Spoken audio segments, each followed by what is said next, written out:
ఈ వాక్యాన్ని వీక్షిస్తున్న సహోదరి సహోదరులందరికీ క్రీస్తు పేరట వందనములు. ఈరోజు వాక్యం ద్వారా దేవుడు మనతో చెప్తున్న మాట, అతని విరోధులను నేను పడగొట్టెదను, అతని మీద పగబట్టు వారిని మొత్తెదను. కీర్తన గ్రంథము 89వ అధ్యాయము 23వ వచనము.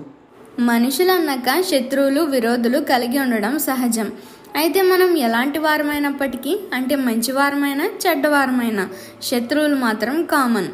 అయితే ఇక్కడ వాక్యంలో దావీదు దేవుని ఎడల నమ్మకంగా నడుచుకున్నాడు.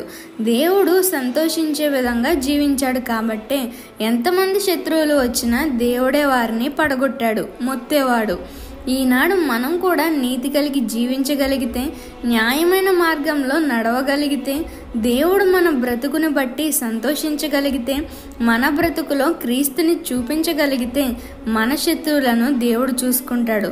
మనం రివెంజ్ తీర్చుకుంటే అది ఎక్కువ కాలం ఎదుటి వారికి గుర్తుండదు. అదే రివెంజ్ తీర్చడం దేవునిదైతే మరణం వరకు గుర్తుండేలా చేస్తాడు. ఈ చిన్న సువార్త పరిచర్యలో మీ సహోదరులు. God bless you. ఆమేన్.